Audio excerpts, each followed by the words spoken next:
Hi friends and family, welcome to ಹ್ಯಾಶಲ್ new life. ನಾನು ಇವತ್ತು ಕ್ಯಾರೆಟ್ ಹಲ್ವಾ ಮಾಡ್ತಾ ಇದ್ದೀನಿ. So without milk. ಬನ್ನಿ ಇವತ್ತು ಕ್ಯಾರೆಟ್ ಹಲ್ವಾ ಹೇಗೆ ಮಾಡೋದು ನೋಡೋಣ. ಈಗ ಸ್ಟವ್ ಮೇಲೆ ಒಂದು ಪಾತ್ರೆ ಇಟ್ಕೊಂಡು ಅದಕ್ಕೆ 7-8 ಸ್ಪೂನ್ ನಾನು ತುಪ್ಪ ಹಾಕ್ಕೊಂಡಿದ್ದೀನಿ. ಹಾಗೆ ದ್ರಾಕ್ಷಿ ಗೋಡಂಬಿ ಹಾಕ್ಕೊಂಡು ಈಗ ಫ್ರೈ ಮಾಡ್ಕೊಳ್ಳೋಣ.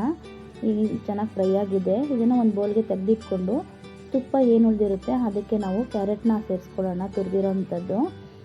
ಈಗ ಚೆನ್ನಾಗಿ ಅದನ್ನು ಫ್ರೈ ಆಗಬೇಕು. ನಾವು ನೀರು ಹಾಲು ಏನೂ ಹಾಕೋಂಗಿಲ್ಲ ಇದಕ್ಕೆ, ಅದು ತುಪ್ಪದಲ್ಲಿ ಚೆನ್ನಾಗಿ ಫ್ರೈ ಆಗುತ್ತೆ. ಆದಮೇಲೆ ಸ್ವಲ್ಪ ಏಲಕ್ಕಿ ಪೌಡ್ರನ್ನ ಇದಕ್ಕೆ ಹಾಕ್ತಾಯಿದ್ದೀನಿ. ಏಲಕ್ಕಿ ಪೌಡ್ರ್ ಹಾಕ್ಕೊಂಡು ನೀಟಾಗಿ ಮಿಕ್ಸ್ ಮಾಡಿಕೊಂಡು ಈಗ ನಮಗೆ ಎಷ್ಟು ಸ್ವೀಟ್ ಬೇಕೋ ಅಷ್ಟು ಸಕ್ಕರೆನೂ ಕೂಡ ಸೇರಿಸ್ಕೊತಾ ಇದ್ದೀನಿ.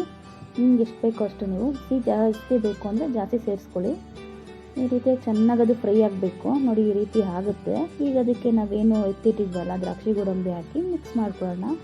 ಈಗ ನೋಡಿ, ವಿತೌಟ್ ಮಿಲ್ಕು ಕ್ಯಾರೆಟ್ ಹಲ್ವಾ ರೆಡಿಯಾಗಿದೆ. ಬನ್ನಿ ತಿಂದು ಟೇಸ್ಟ್ ಮಾಡಿ ಹೇಗಿದೆ ಅಂತ ನಿಮ್ಗೆ ಹೇಳ್ತೀನಿ. ನೀವು ಕೂಡ ಮನೇಲಿ ಟ್ರೈ ಮಾಡಿ.